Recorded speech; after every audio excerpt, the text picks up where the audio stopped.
Call this meeting to order on Tuesday, July 25th at 6:02 p.m. The agendas are up here, so if you don't have an agenda, you can come and get an agenda.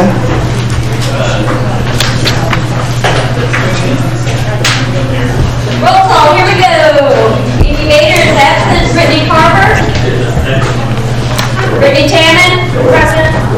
Corey Preston is absent. Crystal Hall. Yes. Daniel Shoemaker. Ephraim Tutwiler. Julie DeVall. Here. Lindsay Amaraboo. Here. Amaraboo, sorry. You got it. Ruth Contorvis. Here. Nathan Hauser. Here. Sarah Reesing. Here. Amy Lawrence. Here. Brenda Hench. Here. Carol Lichtensteiger. Here. Cindy Adamack. Here. Jackie Martin. Here. Elizabeth Hughes. Megan Durst. Melissa Payne. Natasha. Here. Patrick Russell. Here. Portia Lewin. Priscilla Krause absent. Greg Delgadillo. Here. Yay. Yay. I need to go slow so try to read this. Molly Hancock. Rusty Clevenger. Here. Tina Gonzalez. Deshaun Williams. Lady Patty's going to be absent. Adriana Ochoa. Here. Andrea Jackson. Danielle Jackson. Here. Derek Cooper. Here. Jesse Guzman. Here. Michelle Turner. Melanie Furchow. Here. Beth Ladd. Here. Brandon Caffey. Here. Deion Webster. Here. Janice Mitchell. Joe Weemel. Here. Lucia is absent. Lupe Ricconi. Here. Shauna Shear. Here. Jennifer Agri Tatum. Here. Kim Norton. Here. Katie Rowland. Here. John Gutzmer. Randy Ashman. Here. Ben Baxley. Present. Janelle Elliott. Here. And Rakaya Perkins Williams. Here. Special guest Scott Walker. All right, we're good to go. Special guest who? All right, we have a couple citizen statements. Brittany, start us off. Hi, everybody. My name is Brittany. I am part of the 6 through 8 group or subgroup, but I just feel weird talking to a whole. I just had some things that I wanted to say as while I'm joining the 6th grade group. I did that with the intention of wanting to better understand the intentions. So, I'm speaking tonight to urge all of you to use your critical thinking when you vote after the presentations. I can just hold this actually. Despite the fact that I know what will happen, we are going to get a 6th grade center. Regardless, I stand here to advocate for kids like my own who will be negatively affected by this decision. Is the argument backed with emotion or data? I challenge you to review the articles that are provided in the presentations. Will this benefit every student? Who will it negatively affect? Are there other solutions that have not been explored? Do the middle school needs outweigh the elementary needs? It's already difficult to hire and retain staff, and how will we get the additional teachers for the 6th grade center to make it successful and provide the individualized attention? If the 6th grade center is a failure, how soon can they fix it? If the district takes these funds now, they will not have access to funds like this for roughly another 10 years. There is evidence that our students are struggling to meet learning standards prior to 6th grade, and no proof that there is a severe decline at the 6th grade level. This could possibly exacerbate our problem by increasing elementary sizes across the board and adding another transition period for every student in the district. As found in an article from the Journal of Educational Research, students attending middle schools experienced a greater achievement loss in the transition to high school than did the students making the transition from a K through 8 elementary school. The experience of making the previous transition did not moderate the achievement loss during the transition to high school. This finding implies that the students were encountering the double jeopardy situation that Seidman et al. 1994 anticipated, The increased high school dropout rates for the students attending middle schools may have been associated with the achievement losses and the double transitions at grades 6 and 9. The loss of self-esteem and self-perception other researchers have been found to be associated with school-to-school transitions may have been a factor in the increased dropout rates found in this study. Seidman at L94, Wigfield at L91. The students attending larger schools tended to experience more transitions than the students in smaller schools. The schools with 2 transitions had higher dropout rates than the schools with only 1 transition, for example, districts that had K through 8 schools. This plan is proposing to transition our children at 6th, 7th, and 9th grade. What kind of achievement losses are we going to observe as a result? Not to mention the Wiley 4th graders who will transition to a new elementary, a 6th grade center, a middle school, and finally a high school. That is 4 transitions in 5 years. I acknowledge that change is hard, but I'm waiting for anyone to acknowledge that this change could possibly have the opposite effect of what is intended. I'd like to leave you with one last thing. Feelings fluctuate, facts don't. Stick with the facts.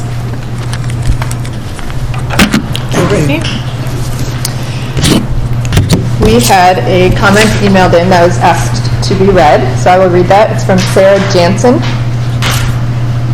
As I understand it, this committee is considering eliminating an elementary school from our school system and drastic changes to our middle school. I'm not personally opposed to either change, but I am opposed to moving ahead without careful analysis of the impacts. I specifically want to focus on what happens when you remove 12 classrooms from the elementary school system. That's the number of classrooms at Wiley. There are really 3 options: increase class sizes, repurpose other classrooms, or assume the district will shrink. The administration is taking the 3rd option, assume the district will shrink. To squeeze all elementary schools into 5 buildings without Wiley, the administration has assumed much lower kindergarten enrollment than what we've seen in the past 5 years. Excluding 2020, when many families, including my own, decided not to enroll their kindergartners because learning was remote, the enrollment in kindergarten from 2017 to 2023 was 351, 354, 347, 362, and 359.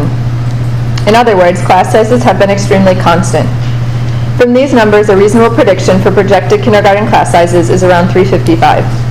My understanding is that the administration is projecting only 325 students in kindergarten for the next year, 23 to 24.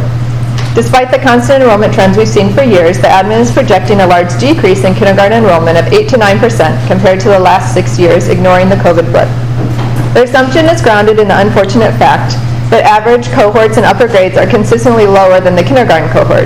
This trend can only be explained by families moving out of the district unmet, parentheses, many going to private schools. I personally find it risky to assume unhappy families will continue to leave the district unmet. I hope we can all be more optimistic than that. So what changes if we assume 355 students per grade instead of 325? Class sizes in the district average 20 students. So we will need 1.5 more kindergarten classrooms than the administrator's projections. As long as those students stay in the district, it carries over to every single grade level, implying the need for all 12 classrooms that Wiley offers. In other words, the administrator's proposal relies on a risky assumption. If that assumption is wrong and we move forward, then we should expect one or both of the following negative impacts: increased class sizes or a need to repurpose classrooms. Evidence suggests class sizes can have significant long-term effects on student achievement, so that's not a great option. That leaves repurposing classrooms. As I understand it, there are about 30 classrooms across the 5 schools that are not used for regular classroom instruction. 12 of those student classrooms will be needed to absorb the Wiley students without increasing class sizes. The 18 remaining classrooms amount to 3 or 4 per school. Currently, these rooms are used for important functions like literacy intervention, SPED instruction, ESL instruction, and other uses. The impact on these students should be fully assessed before approving Wiley as something other than an elementary school. I hope the committee will seriously discuss and consider these potential negative impacts and request a more formal analysis of these impacts before moving forward with a recommendation. Thank you. Okay, now we'd like to have approval of the agenda. We have a motion. I, Daniel Jackson, move that we accept the agenda as presented tonight. And a second. So moved and second. All in favor say aye. Aye. All opposed say nay.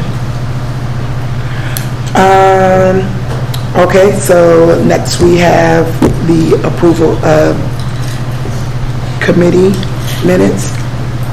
Go ahead. Can I have a motion to approve the committee minutes from our last meeting? Motion to approve, that's all. Second? I'll second. Okay. All in favor? Aye. Aye. All opposed? That's quick. Okay. Now we're just going to have a brief statement from us, your co-chairs, about what we're going to be doing tonight and how we plan on accomplishing the things that we have to get done. Each group is going to meet, after we finish speaking, each group is going to meet for 15 minutes. Please review your presentations and decide who will be presenting on what aspect of your presentation. After the prep time, return promptly to this room, 1520, and we will begin the presentations. Each group will have a total of 15 minutes to present, and that includes any questions that you may be able to answer within that 15 minutes. Is anyone unclear about the instructions? All of the presentations will run through John's computer so that it can be recorded. Do you want to give them? Yeah, just as a procedural, so whenever you guys finalize your presentations, if you just email them to me, I'll have them queued up for you, and then you'll have a presentation clicker so you can click through it. In order to record it with the audio and the video and the presentation all embedded together, and then project it for everybody here, like that's the way that it kind of works. So if you have any questions, talk to me before we get started. Thank you. The elementary group will meet here in room 1520.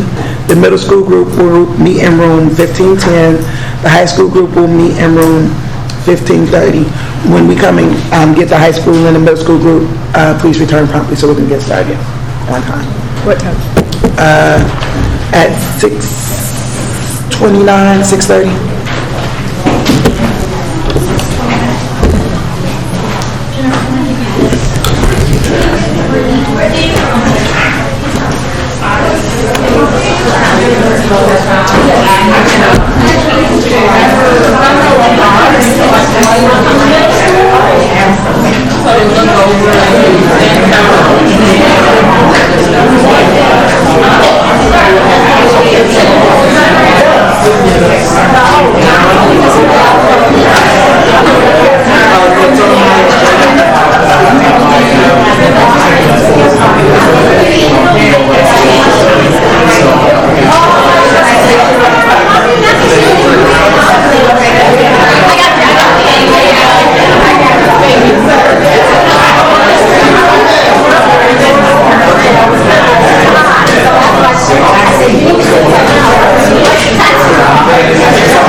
If you're not part of the elementary group, can I ask you to move to your spot? So I'm sorry.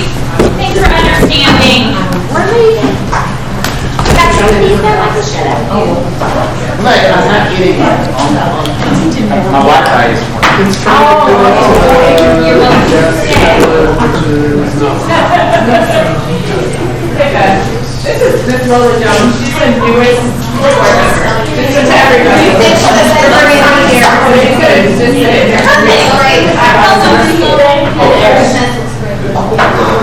I'm going to hit record for the elementary group.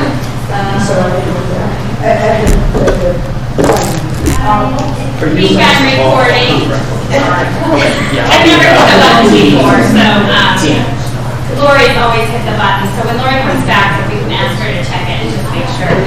So we have a couple of things to do today. Our first thing is to verbalize our final highest ranking that we were asked to do since we did our ranking via multiple formats. Actually, everybody was so patient to accept all of my emails. So we're going to verbalize our final ranking and make sure that aligns with that. And then we have a presentation that Daniel and I worked on, and then a presentation that Ruth and Daniel and anybody else, or just Ruth and Daniel? Okay, And the information from And that. Tina. And Tina, okay. And so we have two different presentations, and so we'll talk about how we're gonna handle that. So, we'll just go around clockwise, because I'm a clockwise person, and do our final, thing that we ranked first. And so, my final ranking, the first final ranking was, the 6th grade center. Lupe, say Beth Lab, final ranking, 1st grade center, or 6th grade center. Lupe, or call me 6th grade center. Adriana Rochella, 6th grade center. Oh, you did, yeah, and if you did turn one in, that's all right, just say pass. I apologize. I forgot. Melanie. Greg, W is 6th elementary school. You're not voting? So if we didn't go there, we won't. Yeah, so Julie got hers to me later, and, yes. Hi, Sarah. Rustin, I'm very much on the fence still, but I voted 6th grade. I can tell you, No, if you I'm need just saying, to. yeah. Ephraim? I'm from, I know, I think I did elementary, 6 elementary. Right? Sarah did Wiley as a 6th grade center, just to go back and confirm. And, I know there were multiple email, I just got that, Ephraim, you didn't vote. You didn't send in a ranking. That's why we don't remember. okay. Yeah, I didn't receive one. Ruth?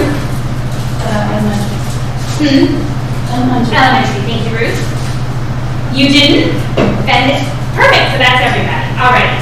And so then we have the two, as I mentioned, and so I think part of the concern about two is we have a lot of differing opinions in terms of. Point of procedure. What happens if what we say here is not the same as what we voted or went the first time around? The first time around? Yeah, so there were two postings. The first file had 9 votes, or 8 Right. votes.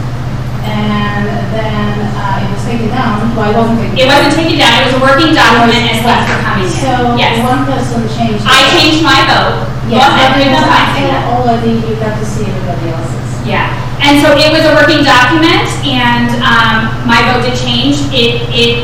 But right now, you have 2 votes for the same thing. It says. Okay, I can Like fix center, first Yeah. choice and second. That's a working document, I'm happy to correct that and do that. Yeah. But So, for the record, at first you Yeah. chose 6th grade center as a second choice. And first choice was K through 6. excellent, okay. Yep, thank you. Anything else? So can I ask a question just about that, just because typically when I, might send out a survey, or I might get a survey, like, I have to ponder it, like, I might have an initial reaction, and then after I think about it more, I might have a different reaction, but if my response is still, like, at noon or whatever it was, like, this is the final cutoff, it shouldn't matter. It was after the cutoff. It's fine, yes, it was after, I understand what you were saying. My first initial, second vote was for 6th grade center, and my first vote was for something else. It was after the deadline. She Yes. changed it after. I did accept other people's votes after the deadline yesterday If too. that's the cutoff we're gonna use, if we're gonna say noon is the cutoff, then any vote we We're hear after really it. close. Yep, I know.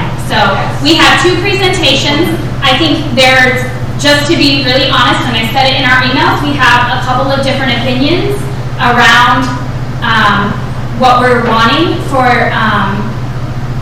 Wiley. And in thinking about those, each side feels like the things that they are saying are factual statements, and the reality is some of it differs in terms of how people view factual statements. And so that is why we have 2 things. There's a lot of different interpretation of data that is represented in these 2 presentations that don't reflect everyone's beliefs, and so that has been the difficulty in putting this together. And so for me, what I think is our next step in terms of our 15 minutes to present, and I'm open for feedback, I asked for it quite a bit, is to do the first one that is the one that Daniel and I worked on based on what we collected that has statements that are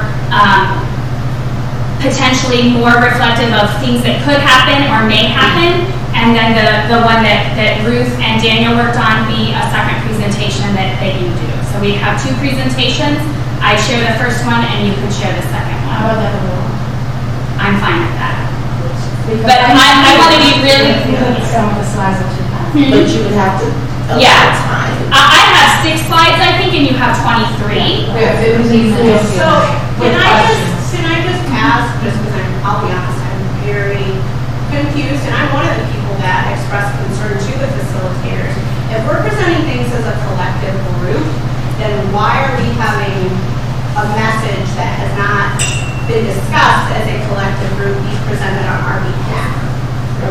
Like, there are statements in this one, and I will specifically say about dual language, that are someone's interpretation about the information from dual language that are not accurate. But I'm not going to waste my 15 minutes to do that. So and then some of the documents that we received say we recommend. Who's the we there? Because I didn't recommend anything. So that's my concern, is that if we're doing group work, if we're doing committee work, then it should be a consensus with the group and the committee, not a sidebar. Like, to me, that's something for public comment. That's my own opinion. So the thing was that I kept sending stuff to Beth, asking how to share that. And I don't know. I understand you're telling me you sent me things that I didn't respond to, and I'll be honest, Ruth, I don't feel like I missed any emails or ignored anything. I'm happy to look at that, because if I did, then there's a potential issue with my email. I feel like I was extremely responsive to emails that came through to me, as much as I could be, given the constraints of the weekend and my... Didn't we all have a universal way, like, wasn't that the point of the uniform for us to give our feedback? Like, why would there be any expectation for any of us to give that in any other way that all of us didn't have access to? Like, we all filled out the grid with an answer. We all had the opportunity. We all had the opportunity to do that. So...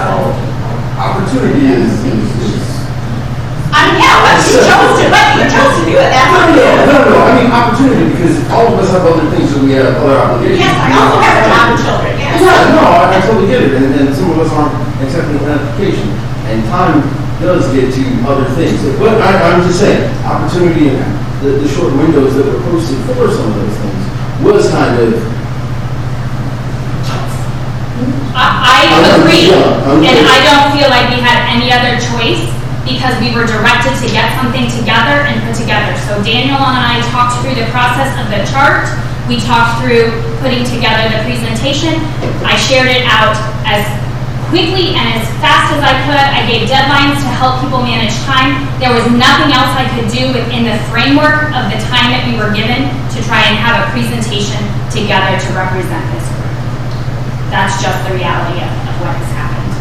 So based on this current 2 different presentations, I also want to say I'm not comfortable with a lot of the information that's in the second one. Just from what I know about my school and how it's being described. However, if both are going to happen within the 15 minutes that we have, and we say that's okay, then I think we have to agree that at 7.5 minutes, no matter how far that group is, that time is over and it goes to the other group. But I think you also need to report that these are the number of individuals that contributed to this presentation versus this one, and that's factual information that needs to be shared. Can we also, though, because I agree with that, I was on vacation, and so I didn't have my computer, so that's why I didn't reach out to you today. Can we present what we have, but then can we take a quick vote? Can we say, here's our 2 presentations, but while we have everyone here present, here's what they voted today, so you can kind of represent the people that are here? So at this point, the rankings are the rankings. What we are doing is presenting for us to all vote next week. This is not the final. The vote is next week. It's just to share. This is just to share information. And so what Daniel and I did with mine, and I understand that you and Daniel worked on another, is we took the information that was collected in the chart that people did, If things were stated that we felt were presented as factual that were not, we adjusted that language. There's lots of stuff that was excluded because we didn't feel it represented the group, and so that is why it is a 7-slide presentation or 6. Our job was not to represent the group. I'm sorry, hold on. Our job was to bring forward to the whole committee a choice and base it on. So we were supposed to bring the needs of K through 5. So if we were to bring the needs of the middle school, even though we talked about it in the school, that we will not doing our job. We have 3 minutes. And here's the problem. So I just want to say, your presentation was made bringing forward negative. It was not, we didn't do the best we can in presenting K through 5 needs. It was, I agree. And it shouldn't, because our job was to make it as strong as we can. And the problem right now is this information that you are wanting to share is not information that many people in the group are saying. It is not just numbers, it's interpretation of information. Numbers are interpretation of information. So can we, those of us that agree with me, I agree with you from a spec point of view, I don't think all information was represented correctly. Can we just all acknowledge what we feel is right or not right and then move on? I think both sides have a right to be heard. I agree with 7.5. But I also think it needs to be recorded, those that don't feel like the second slide presents. And if you feel the first slide doesn't represent, that's fine as well. But it is the one that was shared out over multiple times. Can you say this is shared, and can you say this is something that we've done? I mean, can it just be open so that everybody knows what's... I agree with him. I personally do not want to sign off on the second document because I had nothing to do with it. That's why you say these are the number of individuals that gave input on I agree this. with that. These are the number of individuals that gave input on this. And then overall, this is an elementary. So this is... But we also have to have an overall, this is what our recommendation would be. So we have 15 minutes. I'll talk through the process that happened. If anybody wants to chime in and add to that process, I'll share these slides. I will take less than 7.5 minutes, and then we can move to the second one. That's what we're doing moving forward. We're going to communicate if there was disagreement. Absolutely. It's quite clear. Yes. I do think that, anybody who's going to go to vote on this is going to see that the people who were in this group could not present a single recommendation, which I personally think speaks even more than our specific recommendations. I would think this whole conversation just seems to me that there should be a lot more time, and I know we don't have it, but it's too bad we don't have more time to go ahead and discuss all this. Lori? Yes. Can you do me a favor and come look at this and make sure we're recording? I think I did, right? But you've always pressed it before. Thank you.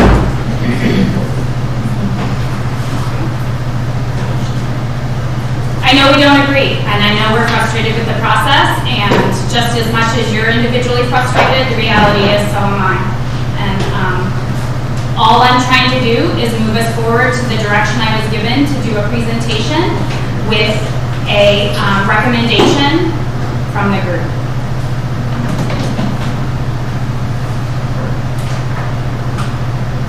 But they both have the same recommendation. They both what? Both presentations have the same recommendation. Yes, but there is an extensive amount of disagreement about what's in the one that you and Daniel put together. But there's also disagreement about. Sure. Yeah. Because of negativity.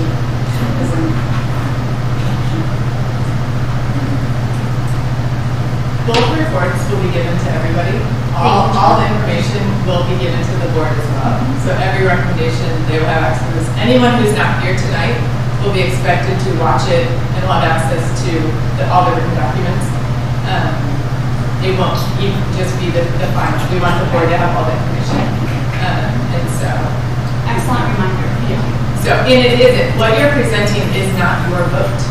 right? It does not have to be the same. So you are presenting on the needs of K-5, so that 6-8 knows, we've got great needs, big needs here too. They're gonna let us know they've got big needs. High school probably won't be as loud, but they have needs too. And we want them recorded, even though I think probably is not what's gonna get addressed with use of Wiley. But we want to be able to look back, like we were on this committee, you could see 10 years ago, they made a list of needs and kind of prioritized them. We want it all on record, and different eyes are gonna see things. I looked at some data and I was like, oh, we had more students than that. I don't know anything, I just know how many students we had, right?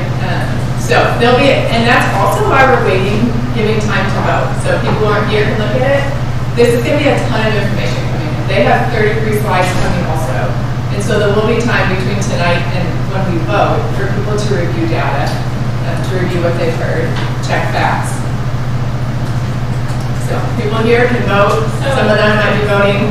Janelle, can I ask a clarification?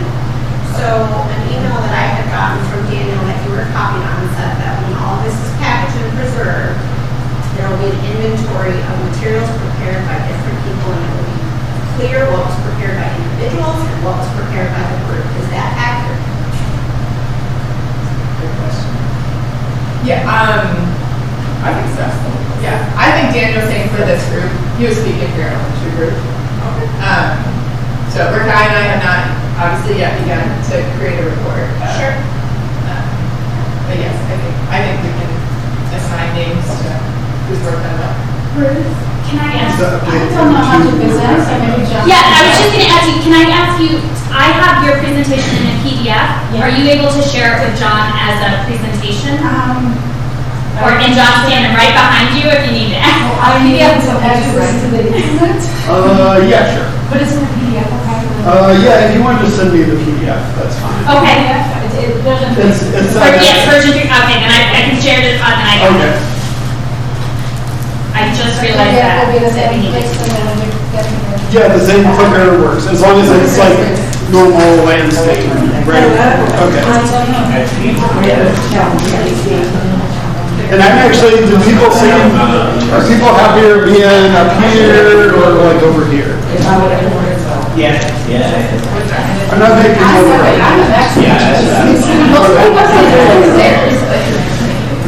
Here, I'll put a buffer share.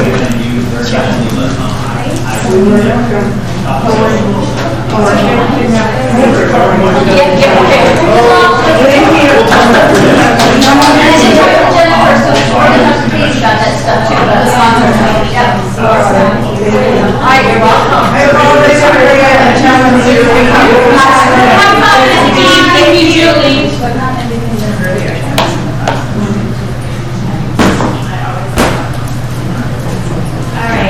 Is this all of the presidential John, do you mind confirming that you received mine and Ruth's? One was shared via Google, one was shared via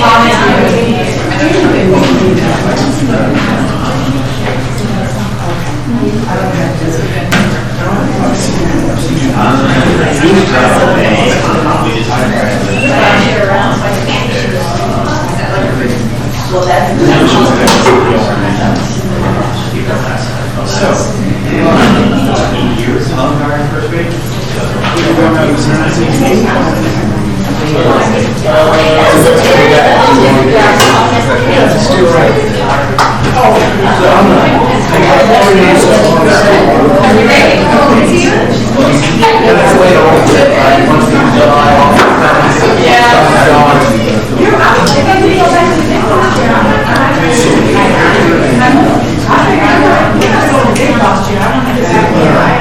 Pretty good, how are you? Not too bad. Not too bad. We haven't really officially met yet. But you emailed me.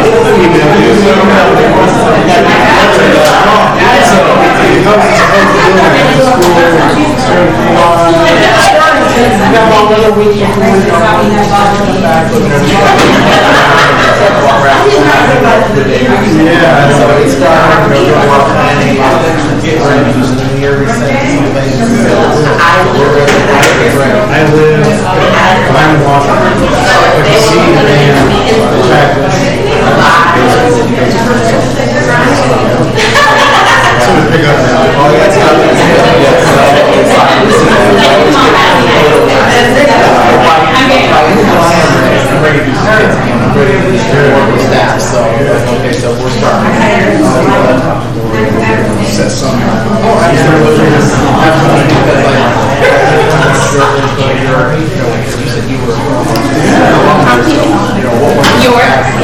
I made a copy. I had to get it.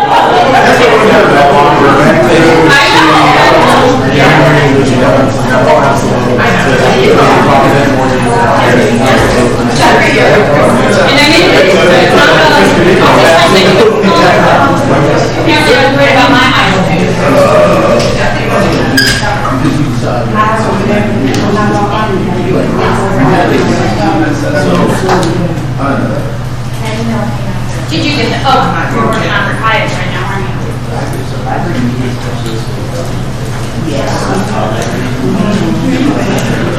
Oh, well, I don't even think about it, you already have. No, but technically you're standing in line. John's got numbers. All these things will be filed. I guess you got one. There you go. You got to calculate. Better that than this on the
If you want to stay between here and here, I'm supposed to have the auto, like, and this will just follow. I really got it. And this, you just hit forward and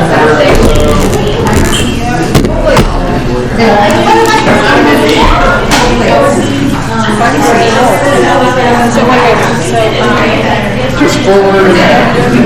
That was not yours. But I'll have to.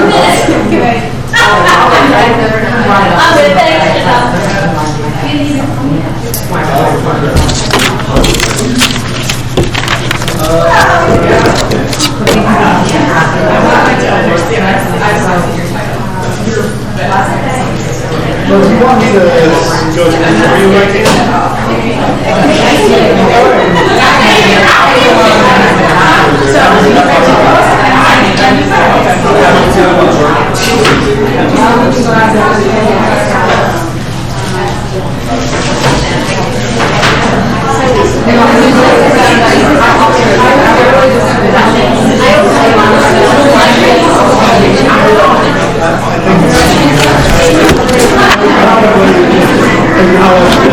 that's the thing. So are they going to go first?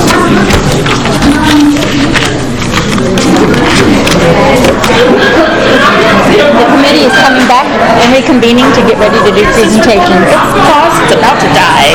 Sorry.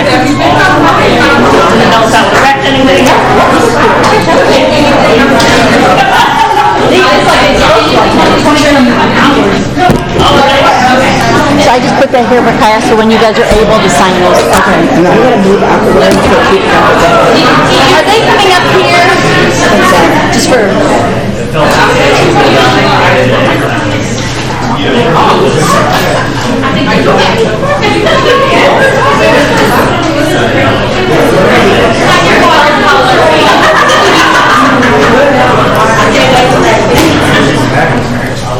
John, I just shared ours.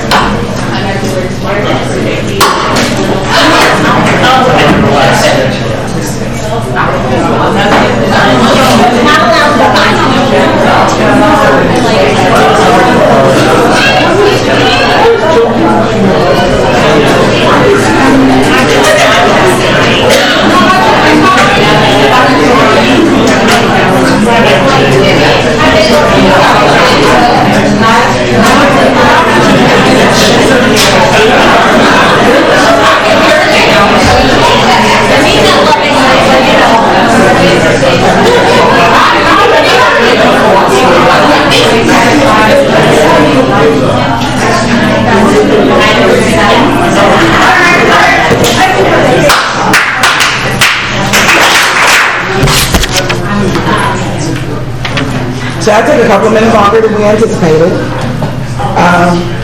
But we are asking for each group to stick to the 15-minute presentation. And hopefully, if people have questions, we'll have time to answer questions. So we're going to start with the elementary school working group. And John, are you keeping time? Yeah. Okay. 15? Yep, each group has 15. 15. They have chosen, hopefully, to split their presentation into two. Okay. All right, so start at 8? Yeah, and then with a 1 minute passing. Okay, thank you. I don't know.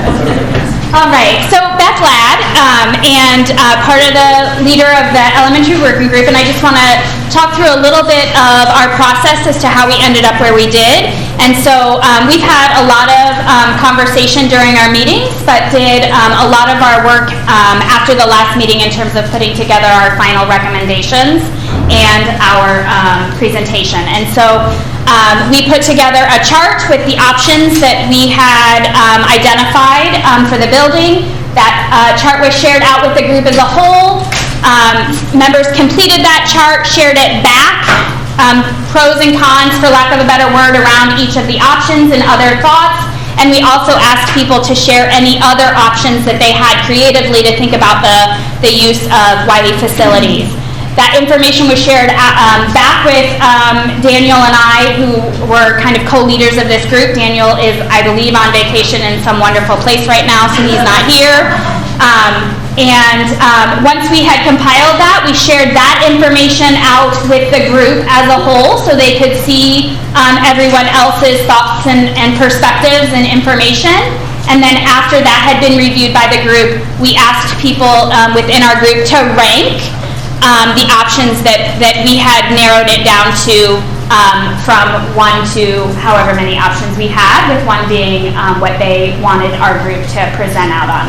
We had a lot of disagreement, a lot of difficult conversations, and so I'm up here sharing some information that is a summary of what was collected back in the chart from people, and then Ruth is going to share as well. She and Daniel have put another presentation together with differing perspective and interpretation of the data. We have 19 people in our group. We received the chart back from 9 or 10 people, and then that many people ranked. So not everybody participated in that process, but we wanted to share that out with you.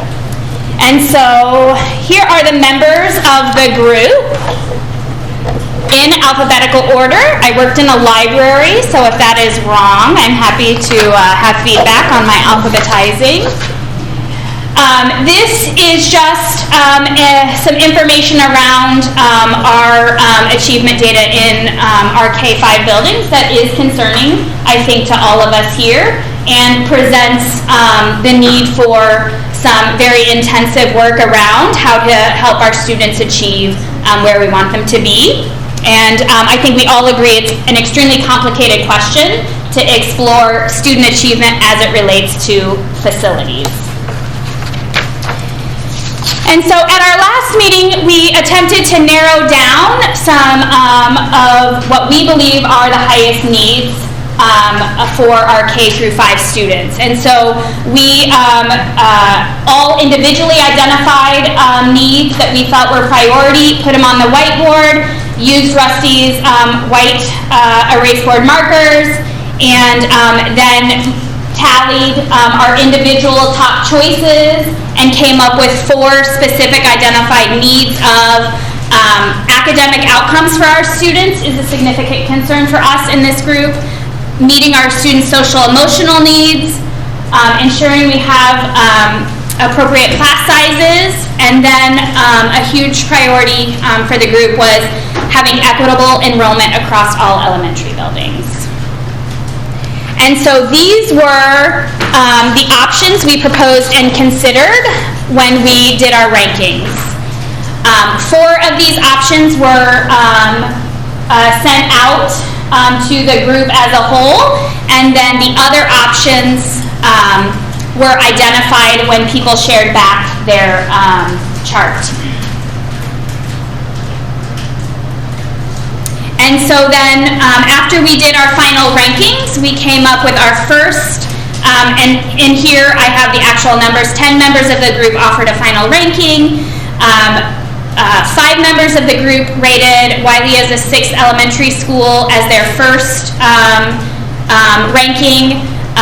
4 members of the group listed Wiley as a 6th grade center as their first ranking, and 1 member of the group identified Wiley as a dual language school as 1 ranking.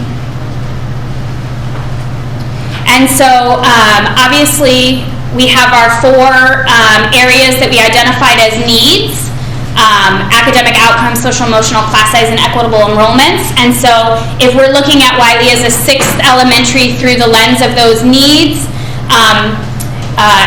lots of different perspectives within our group about how that can impact academic outcomes. And so as a very brief understatement of a statement, it's actually very difficult to identify 6 elementaries versus 5, how that could impact academic achievement. Combined with redistricting, we spent a lot of time as a group. Many of us felt that with doing any of these options without redistricting isn't going to lead us where we want to go. But combined with redistricting, having 6 elementary schools may facilitate a more balanced staff-to-student ratio across all of our buildings at the K-5 level. In terms of class size, we may avoid going over our contract class size numbers if we maintain a 6th elementary building. Obviously, we mentioned here again the redistricting in terms of attendance zones is an important factor to this. But staffing of all of those classes over the last few years has been an issue and is something we want the team to consider. And then again, ensuring equitable enrollment. If we maintain 6 elementary buildings with redistricting, that may eliminate our overflowing to other buildings.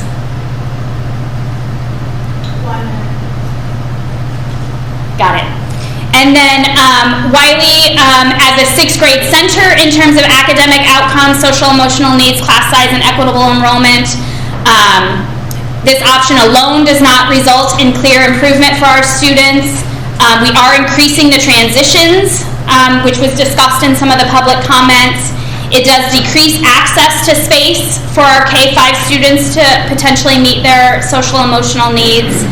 And it may negatively impact our staff-to-student ratio in some of the support roles, such as social workers and other type of support positions.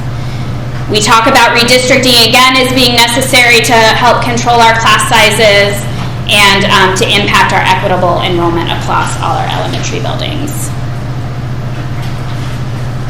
And so that is the presentation that was a brief summary of the information that was shared back with those that participated in the chart process.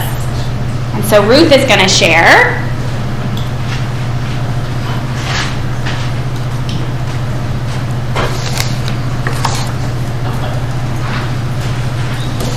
Okay, so this was, I worked with Daniel last night on it. He needed to leave, so I stayed up till 4 in the morning to finish. Called version 1. And I used the homework that we got back, the feedback, and I inserted those inputs. But I used the ones that really express what will benefit K-5, because we don't need to also argue what benefits the 6th grade or middle school or high school. So we didn't want to duplicate, and that was what Daniel also agreed with us. So there's also input from Tina, who's not in the country, but she is. Ruth, can you be louder? Can I do what? Louder. Louder. Okay. So Beth summarized the 4 top needs that K-5 had that we came up with, and we did it just at the last meeting. So the slides that I'm going to show is support for these needs, not support, as evidence for that. That's the problem. So I'm going to start with a summary. The academic achievement in K-5, wherein it's a problem. Right? We The fifth graders are going into middle school but are not prepared. Only 5% of them are grade level proficient, and that's from the IARs. The math reports actually show something interesting, and I don't think people have seen it before. There is a decrease in academic performance during the school year. So they come in the fall and look at the kindergartners, they're doing well, and then it drops. So, and that's across all grade levels. So that's another issue, that's something happening during the year, but not. And the last one is just our school improvement plans. So we make goals for our students, and apparently they are too low. So it's not about facilities here, but the change that we need to make is not about buildings and moving the students, that's opinion, but about something more fundamental. And I'll get to that because we had an equity audit. But before that, the second thing that we had down for needs is the SEL, social emotional learning. The K through 5 is not doing well. We had goals for them, SEL goals, and panorama measure that none of our schools, elementary schools, reached their goal. Surprisingly, the middle school did really well, and they exceeded the goal. They're almost on track.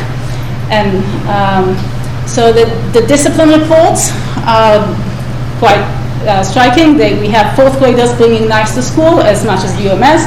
And this is data from John. The physical aggressions, 490 in elementary versus 211 in middle school.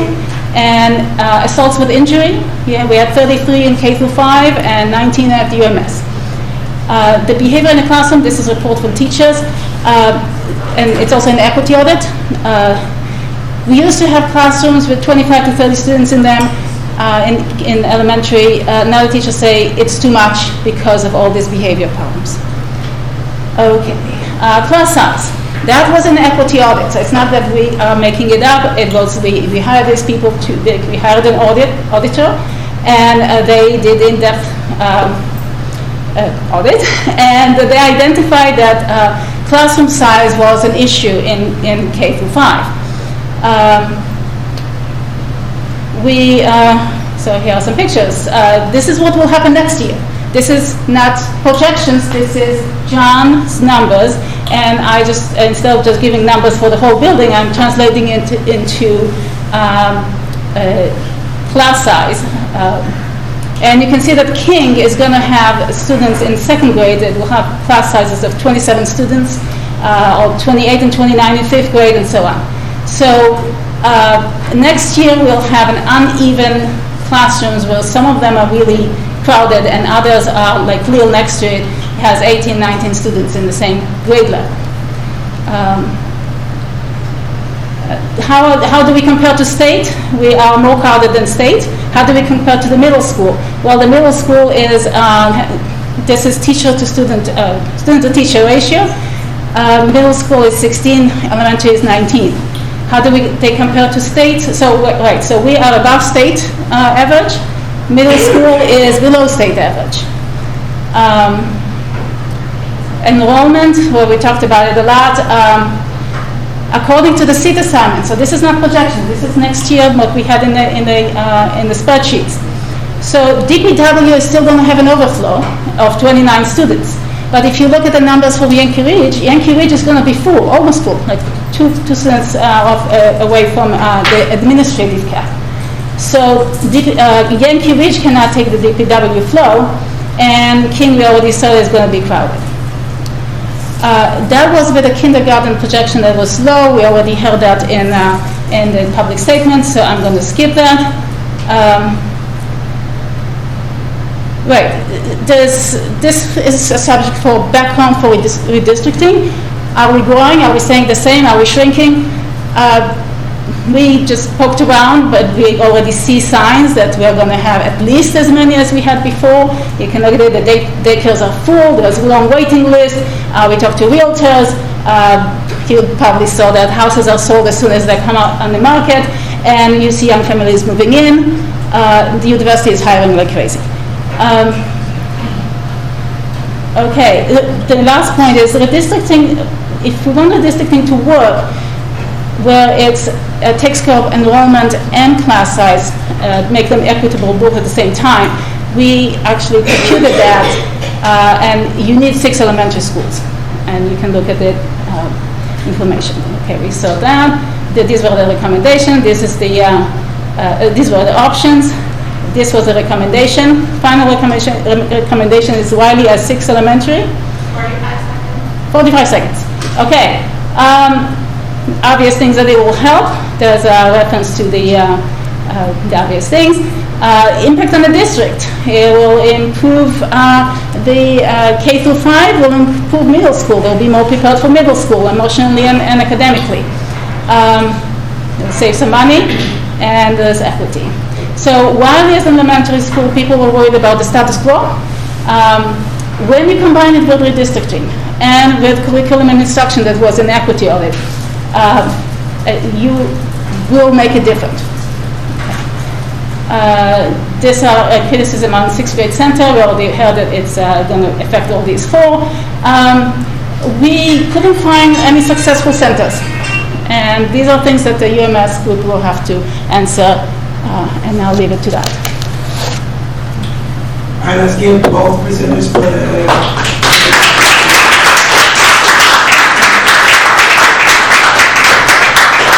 Next we'll have our middle school group, 6 to 8.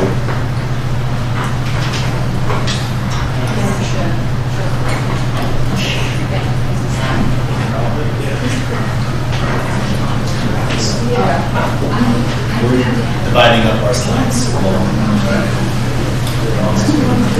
Where do they have to stand? If you want to stand somewhere between like the front of the table and the committee. Yeah, or if you want to, if you're taking turns, if you want to kind of pass the here.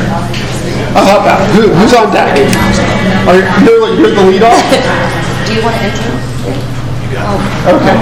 All right. So just forward back.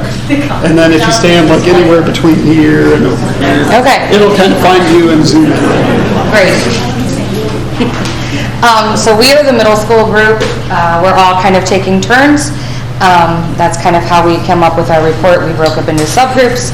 We did a lot of work in each of our subcommittees, and this is what we came up with. So these are the demographics of UMS. Total students, and it's broken down. I'm not going to read each one of them for you. This is the academic needs, is something that we talked about. So this is last year's 6th grade data for MAP at the end of the school year, 6th grade literacy. You can see that the orange and the red mean they are below grade level, and that was 71% of our students. And those are that's just by the 3 teams that we have at 6th grade. And then this is our MAP data for 6th grade mathematics. And you can see if you total up the orange and the red students, that is 83% below grade level. And that's any range from 1 grade below to multiple grades below. Then this is the 3rd to 5th grade literacy. Broken down, we kind of broke it down. 3rd grade was 65% below, 4th grade was 73% below, and 5th grade was 69% below. So our trending is to continuing to trend down when they come to middle school. We're not making the trend up. And then for math, in 3rd grade was 71%, 85% for 4th grade, 78% for 5th grade.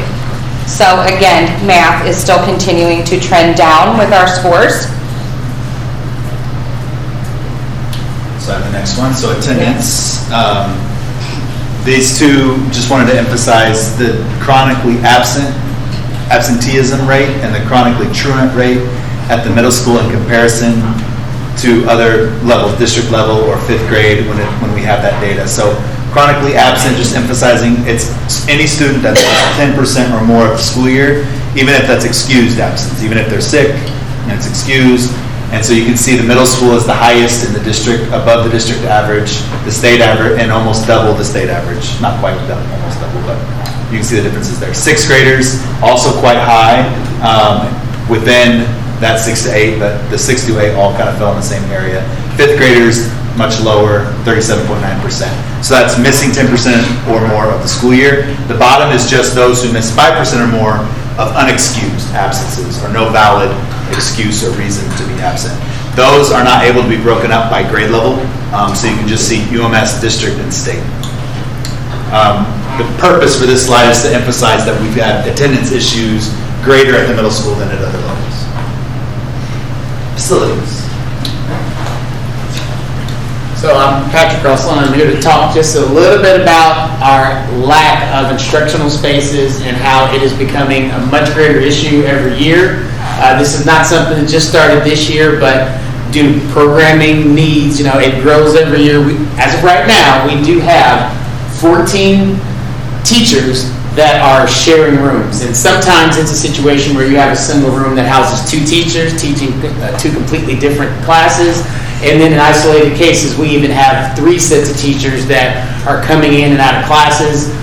The main issue with that is, some of it is teacher related in terms of it severely inhibits their ability to set the rooms up the way they see fit, or to have readily accessible materials, whether that's on tables or desks or posting in the room. But also, depending on the period that we're doing this double and this tripling, if it's around lunch times, there's serious issues with that because we have to stagger our schedules during lunch. And so there's like 8-minute periods either at the beginning of the period, depending on which grade level is going to which grade level. You have 8 minutes at the beginning or 8 minutes at the end, and that's loss of instructional time. And we do our best to be creative about making up, for that 8 minutes, but it's still loss of instructional time, and it's actually quite a resource hog on our support staff. But I would say the largest, or I should say we as a group do believe that the largest thing that is really something that we really need to fix is we have 3 sets of special education pairs. So like with each team, whether it's it could be like Phoenix team in 7th grade, let's say I am co-teaching with another special education teacher. We have to jigsaw our schedule right now, because if I am I'm sharing a classroom with this other teacher. We have 1 instructional space for both of us. If I'm doing instructional English language arts and my partner is co-teaching in a math class, that works well, except that if I am in that math class, okay, with my caseload kids, and if whether it's behavioral or whether it's academic, I need to pull a student, I have no space to go back to because my partner already has that space. And that is just that's a serious issue, especially when you look at IEP and IEPs and the minutes and how we're supposed to be supporting these kids. In the past, when we have overages or when things pop up, we have been able to use our library, whether it's the main library, which often isn't available because we have lots of English language arts classes coming in, but we also used to have a room in the back that was temporarily used as a makeshift classroom, again for overages or testing or kids to have quiet spaces, and now we no longer have that. We had to soundproof that makeshift classroom in the back, and it is used all day as a reading resource room. Okay, so that is a room that we used to be able to fall back on that we no longer have. Room 1520 that we're all in right now, this was our space for overages also, just in case something out of the norm happened. This is also a place for us to have during the day team recs.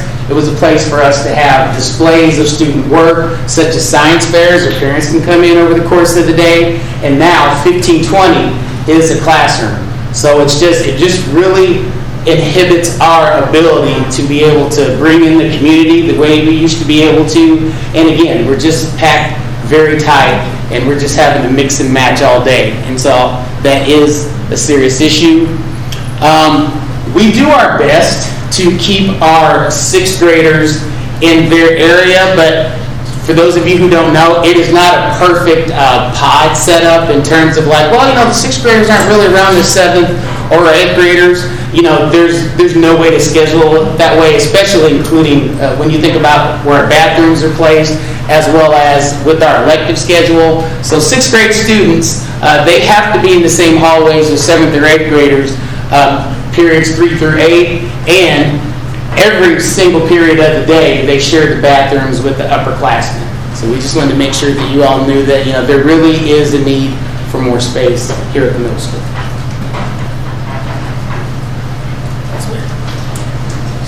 Derek Cooper, I'm the school principal. What this slide is here is talking about, it gives you the numbers on the left-hand side is our middle school numbers, and the slide on the right-hand side has all of our elementaries combined.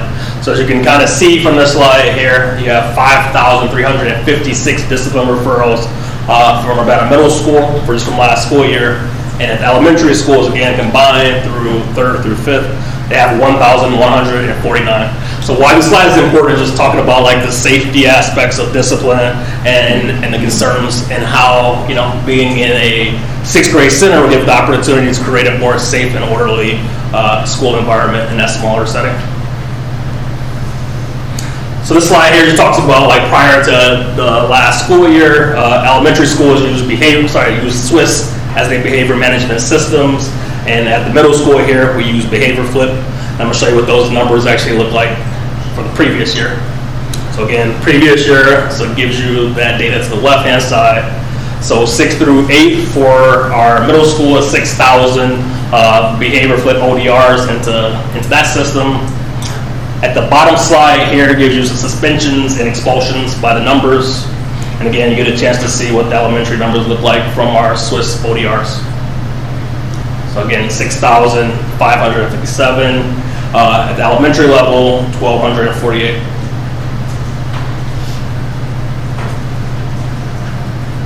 And again, same similar setup. If there, again, but you get an idea to actually see. This is a little different, but you get a chance to see again the numbers again. And this is some. So it also shows the impact from COVID, so that you can get actually a chance to actually see what that looked like in that first semester before school.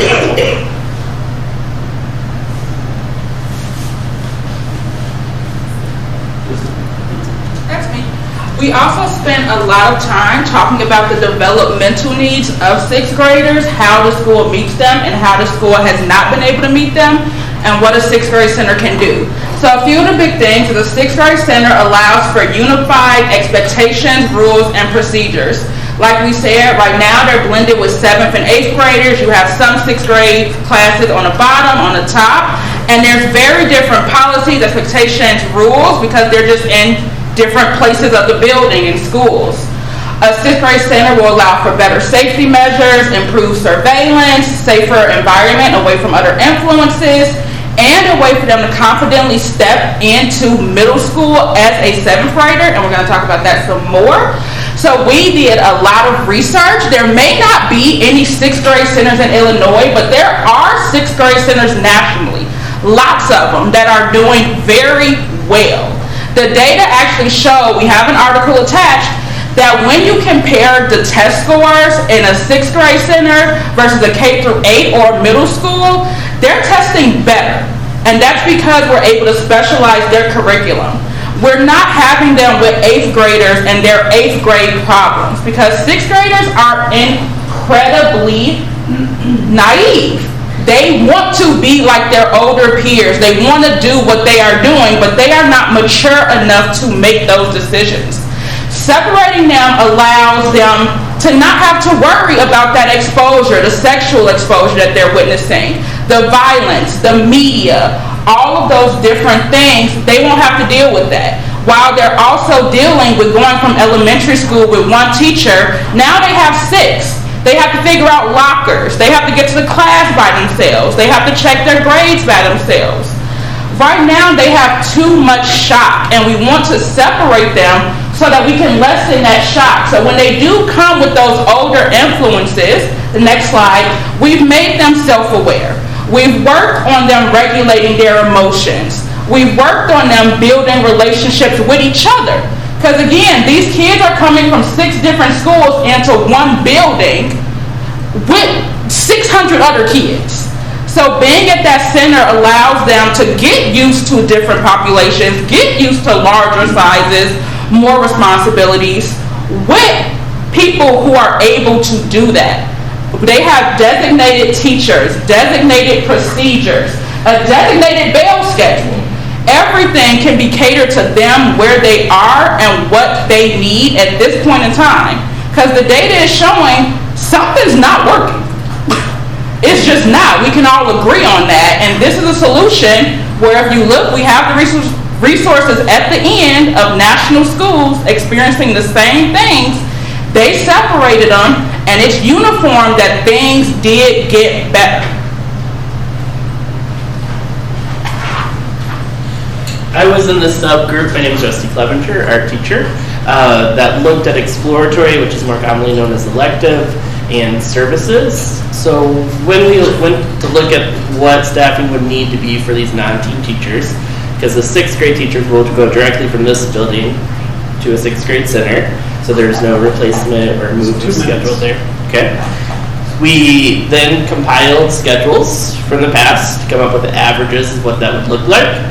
So we now know that we would most likely have to rotate exploratory elective teachers through an all-day schedule in order for us to meet the PE requirement for the state. So meaning you can't have 2 periods of 150 students for 2 PE teachers. So it would be an all-day schedule, and you would have 12 non-team teachers, so that would be your electives. 4 of those teachers might travel between both buildings. 5, however, would be there all day, so that provides additional support for other teachers that would be in the 6th grade center. And then 3 will be part of that elementary band strings choir. So 5th grade through high school, there's traveling teachers in that area already. So with this recommendation, that would allow for class sizes to be about 25 for electives, which include PE, art, music, and possibilities of others. And then programming spaces would possibly be shared, unless it's more specific, like acoustics and wiring. And then this was shared with one of the instructional coaches that works on the schedule yearly. And if we add these 2 traveling and some additional, that would provide more options for electives, but those would be shared between buildings. So in interest of time, this will be available to everybody so they can look at the financial impact. So everyone's all right. The group, okay, with me just, so.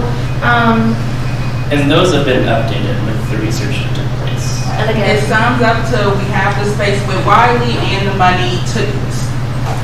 Did it stop? Was the timer? Yeah, the timer's up. But here, I'm sorry, The timer's up, so to the focus, but. So sorry. If everyone's, if it's okay, I'll try to wrap it up.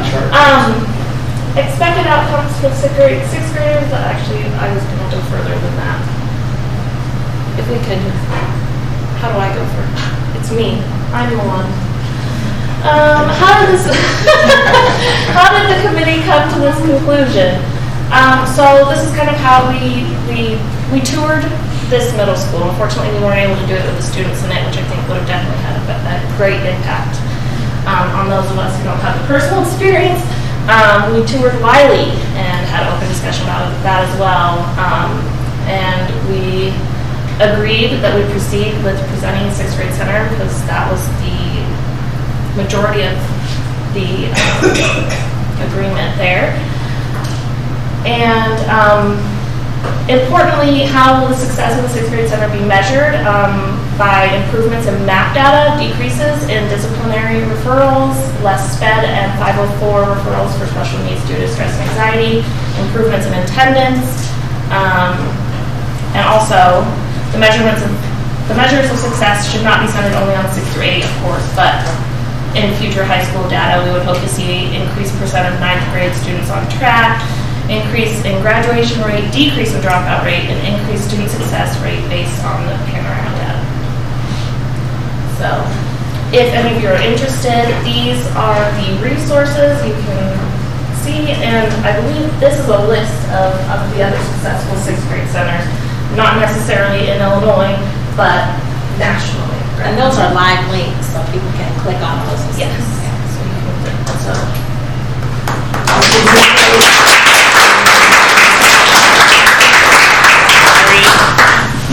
Good job. Okay, I am representing 9 through 12 because I'll come up with you here as the new principal. And so I'm up here joining as well for the presentation, even though I'm not going to lead it. I was not one of the chairs here, and I know that the high school committee happened to be a small committee. And it had multiple chairs. And it had multiple chairs throughout, and so this is a composite of all the discussions that happened that we're going to present here. So. Yes. So most of this data is available either on ISB or through the equity audit or through different Board of Education presentations you guys have shared previously. I just want to make sure I take a moment to thank Corey Pastor, who put together most of the data. She's not able to be here today. Jesse Guzman, Deshaun Williams is also here today. Brandon Cassidy and Deion Webster. That was Team High School. They were very strong, so I appreciate y'all just in coming and talking about the needs. So we know that this is the enrollment over 5 years. This is ISB data. You can find this on the ISB website. It's remained pretty consistent. It's not, I don't think, a statistical significant difference in the enrollments, including even the COVID years.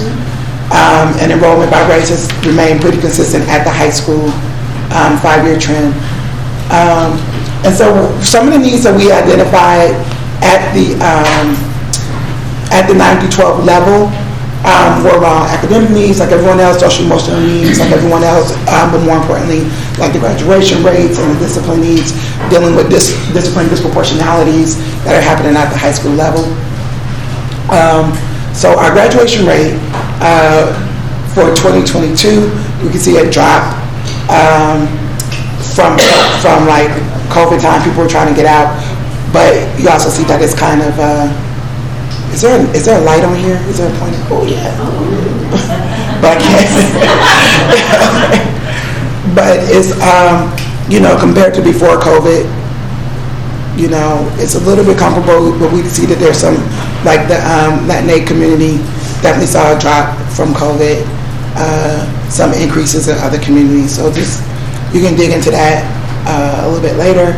Our SEL needs, we know that our staff members need to be given an opportunity for additional professional developments because our students are feeling like they don't belong when they get to the high school level. So we're thinking that might have something to do, like with these numbers right here, particularly our Latinx population, not families in general, but like specifically students not feeling like they belong in the school, right? So I think that one good first step is that we have our first Latinx principal at the high school. So let's give them a round of applause. Because we know that representation matters. But mostly the students of color, we want to make sure that they feel like they belong and they're an important part of the school. Because if we look at this data right here, when they're leaving from the middle school and we're seeing the 9th graders on track, we already discussed briefly about the high number of students who are being retained because of the way that the hours are counted at the high school level. It's about roughly 27%, don't quote me on that number, of students are being retained because they're not making the credits, right? So we need to decrease that number. And we see here that with the percentage of students on track, before COVID, it's kind of gone down. Like after COVID, this is the past year, and we wanted that number to go up. And this is some data that we got from the district from at the end of first semester of this past school year, the number of students who were failing one or more class, at least 48% of students obtained D's and F's. Dr. Ivy Came have talked about how problematic that is, and that is something that we definitely want to address moving forward. The final grades, this is from the equity audit. You can see the final grades in the school year 2017-18, right, for all of the students, and the final grades for after COVID, right? So I didn't do a statistical analysis on it. If you like numbers, you can figure it out, but I don't know, like eyeballing it, we're almost on track, but we can always do better, right? So it's not like significantly different, probably, but don't quote me. The total dropout rate is what we saw. That's like really problematic. That increased from before COVID to after COVID. We don't know why. We haven't done the work to figure out why kids are dropping out. After COVID, maybe they feel like they can just get a job or be an influencer, or I don't know. But we do want to increase our our graduation rate and decrease our dropout rate. And then when you see it by race, we see that particularly African American students dropped out more at a higher rate after COVID than before. And again, we don't know why, if it's because they felt like they're behind, or we don't know the reasons why, but we will be digging into this data.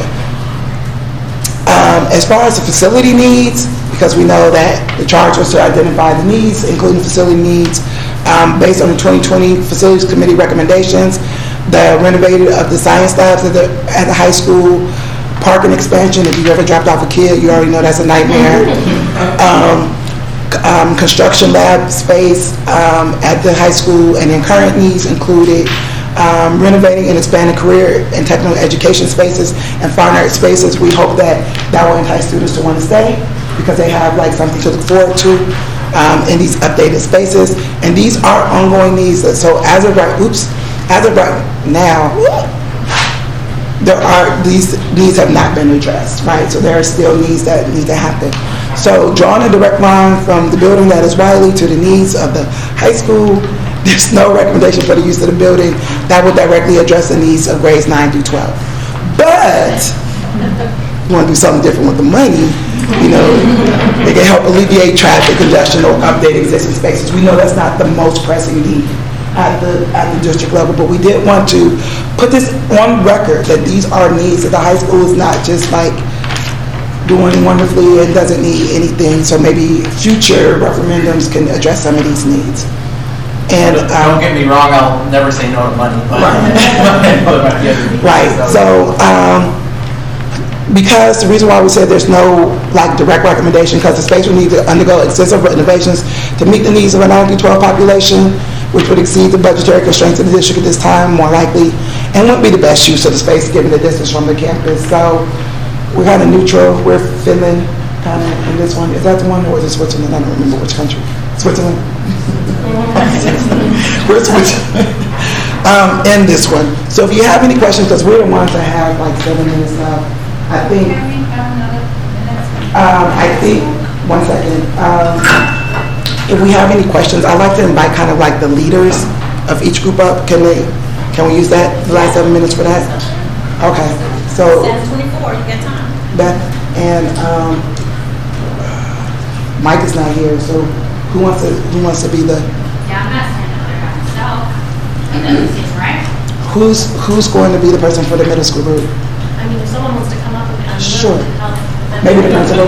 I can do it. Okay, you too. That's fine. And we'll just field questions that you might have about the presentations, and then we'll discuss voting after the 7 minutes are up. I'm going to scooch this table back. Sure. And just so you're clear on expectations, we'll still record this for the people who couldn't attend, who are required to watch it before we vote at the next meeting.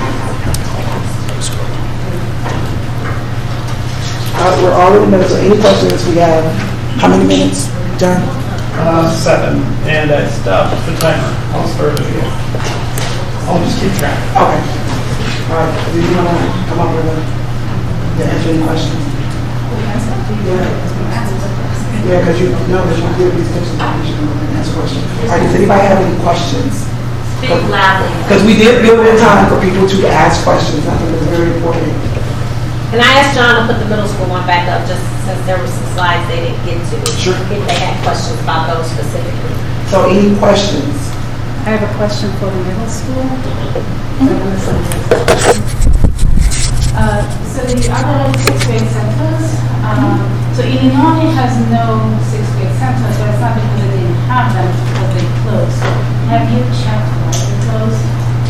School is closed for all types of reasons, budgets, space needs, they develop into something else. So checking into all of them, I mean, a while ago, CPS closed another 100. Why did it close? What? Do you know what? Yes, so a community member reached out, and that was in their citizen statement that we read. They closed because they needed to, the building was too old, but they didn't reopen. So it was this district that was a K through 6. It was too crowded in elementary, so they put a 6th grade center, and it was too expensive. They think it was too old. They ended up putting the 6th grades into 6 to 8. but they did not decide to reopen. The other question is, did you call the other, so there are 38 districts that have sixth grade center. That's out of over 13,000 districts in the nation. Have you checked that they are similar to ours, that they're not? That data. A lot of them are from Texas. I will say that data is available. All of those links directly, this is for everyone, all of those link directly to their school report cards. So you can check their demographics, their performance, you can check how long they've been in existence, you can check historical data. So anyone who had any questions, and all of them are not like top tier, they're like schools, right? So there's a range. So you can check to see any similarities or differences between us, our school district, and theirs. I would also respond, that there not being a large precedent doesn't mean that we shouldn't try. I mean, historically, I'm a social studies teacher. There are a lot of things that started small or that are slim. That doesn't mean they don't work. That just means a lot of people aren't on board. So I don't think a good judge should be, well, everyone else isn't doing it. A lot of people aren't doing a lot of things. That doesn't mean they don't work. It just means they're not doing it. Any other questions? Yes. I have a question for the K through 5 group. I saw that you had one vote, right, for dual language? But their top vote. Right. Right, yeah. Yeah. Did you guys, I noticed there wasn't a slide for like the where you had. Yeah, because it was only one top vote, we didn't have slides. I think, sure. So one of the things that we learned earlier, that it came up for like 2 minutes in the discussion, dual language needed 4 strengths that was determined at the board meetings last year, and the money that we have can only buy us a 3-strand. Okay, so it just wasn't, it's just not doable at all. Well, and there is some differing opinion about whether it requires a 3-strand or a 4-strand. Okay. Just to be honest. Sure, okay. Yeah, I was just curious. The meeting, they voted it down because of the numbers. I was just curious why there wasn't. They voted it down. It was not voted down, it was put on pause. Sorry, I didn't mean to, I just was curious You're right, they didn't vote, they said we're not doing it. about that option. If we can just keep all of our questions about the presentations, that would help us spend these next couple of minutes. And there's about 2 minutes if you want to keep to the 15. Okay. So for the middle school, right? For the 6th grade center, did we determine that it should be a 3-strand, should it be a 4-strand? Obviously, it's going to need some renovation. The middle school has all of the same 6 students. No, I mean the 6th grade center. All of them will hold the same 6th graders that would have came to the middle school. So it will be all of the elementary school students who would regularly attend. Yeah, no. It's Mike. 2-strand. It's gonna stay the same, but it's gonna have like additional. Can you pull up the? Yeah. Thank you. Yeah, that's what I'm.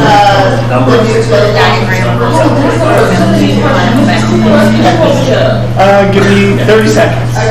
You're talking about like a number of 6th grade classes.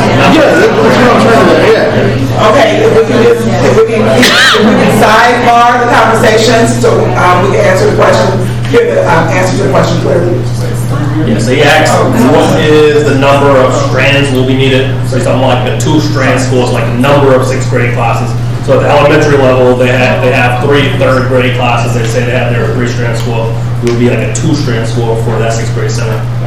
So it would be 2 teams? Yes. Okay. No. And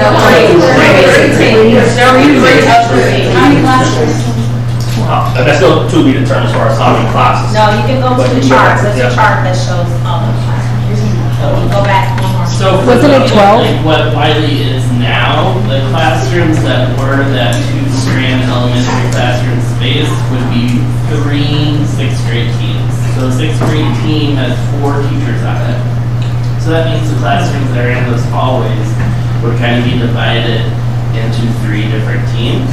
And then the addition is, I believe, for the services, mostly it seems like, and then specific spaces, so like if you're going to have a music space, you need certain acoustics or certain space for storage. If it's art, it has to have like a film room or electricity. And then the same thing for like science labs. So to my understanding, the structure, the spaces that are right there will be those 3 teams of 4 teachers. And the addition is really to meet the additional services and elective needs. Okay. And that was Rusty Clevenger who spoke for the people who, and we have one last question, and if we can entertain that question. So I had a question for K through 5. So just because I could be totally misunderstanding this, so I would love some clarification. It kind of seems like with the overflow issue, that will only be taken care of if redistricting happens. Am I missing something there? Because I know when you saw like the breakdown of the classrooms and like how many are in each classroom, keeping Wiley as an elementary school would keep the Wiley students there, but what about like, I mean, isn't that overflow issue a redistricting issue, not necessarily a building issue? So one caveat is, if you're in 5 elementary schools, you won't be able, so it's more than just mentioning it. It would be very hard to redistrict in such a way that there will be no overflow and there won't be, and King won't be overcrowded. Because King is 2 strand, so it cannot take overflows, but it needs to take some overflows because the other schools will be at the capacity of the administrative capacity for 50. And King is actually 3 strand at kindergarten, 1st grade, and 2 strand at the other buildings, but we can always add additional classrooms if we need, additional teaching spaces if we need to. Okay. I have a question actually for the middle school. I know I said last question. So can you kind of explain that shared teaching space like a little bit, like can you make that a better? What did you say, shared teaching space? Existing? No. Like y'all said there was 14 shared teaching spaces. So if one of y'all could only pay them more for each of what that means? Sure, it's just simply a matter of, we have, depending on the period, we have more sections of classes that need instructional spaces than we do actual rooms. So what we do is, we try to jigsaw in terms of going to teachers that will be in team meetings, or occasionally, sometimes I have to commandeer somebody's classroom when they have lunch, so that teacher has a space to go to it. But unfortunately, a lot of the time, again, depending on the need, part of that 14 that we have displayed, they have like 4 different periods where they're in 4 different classrooms. So they're traveling? Yeah, they're traveling, and it's more than just like 2, sometimes it's 3, and I'm talking about like 3 different sections that will be taught like in the same room over the course of the day. And so, that's how we end up with that. We just bottleneck. We need more instructional spaces than we actually have rooms to support those instructional spaces. So that's when we start trying to jigsaw things together. So are they teaching at the same time in the same room? No. So for example, I have an example. What that looks like is for 6th grade, we teach our core classes the first 4 periods. And then 6th through 7th, we have an individual plan and a team plan. Well, if they need the class, then say 6th period may use my classroom for Spanish, and then 7th period comes in and uses it for health.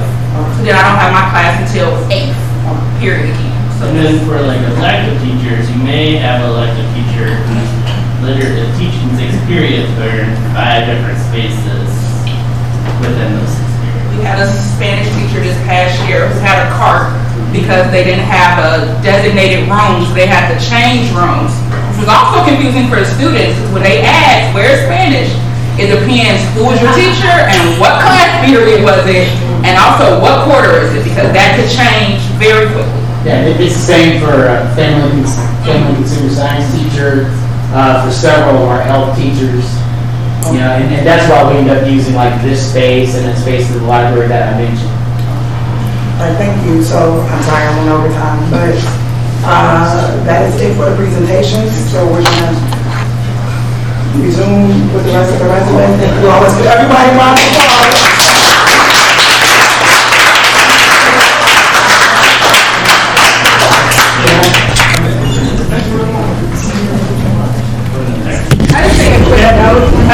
I'm going to end the Zoom recording. We're still recording the audio for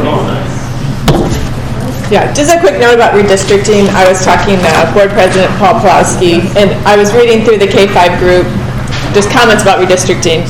And at the end of the board meeting, it was brought up, and it's a goal for the school board to work on redistricting. I know it's a big concern, and it has been for years. So he said it's on YouTube, you can watch the end of it. But it is a board goal for the next year to plan the process, and they hope that could take effect the following year. So. All right, thank you all for all of your hard work. We are almost at the end, and we have an action item. Is that right? Okay. So all of you should have gotten a link about when we would be able to meet to vote. We wanted to not vote tonight so that people can digest everything that was shared, read through all the presentations. The people are not here, so they have the opportunity to look at the presentations and everything else. The dates of August 1st and August 2nd were suggested by me because we always meet on Tuesdays and Wednesdays, and July 31st would have been a Monday. I know we did promise that we were just going to meet through August, but that's on me. So if it really doesn't work, I really do apologize, but I just thought that keeping our schedules consistent on a Monday, on a Tuesday and Wednesday was more important than that deadline, but I don't know, I could be wrong. So Lori sent out the link, and the most popular date is August 2nd, which is a Wednesday.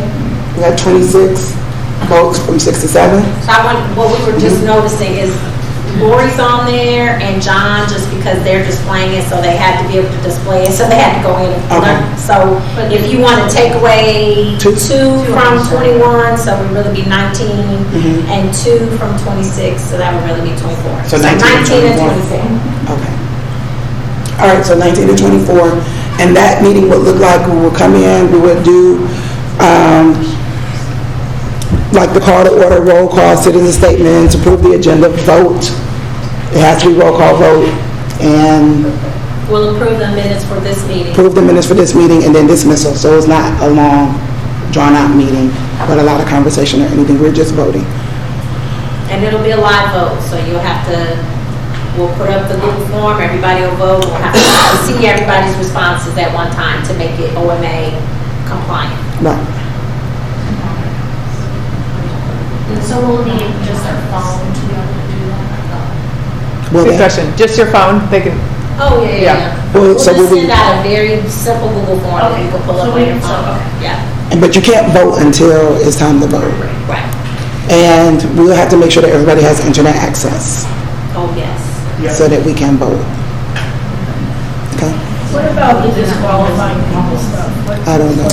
So John has a spread, we have a attendance sheet, so I think everybody who's part of the committee can come and see the outcome. Of course, we want everybody to be here. But then we will only send the link, I think what we talked about, only send the link to the people who are eligible to vote.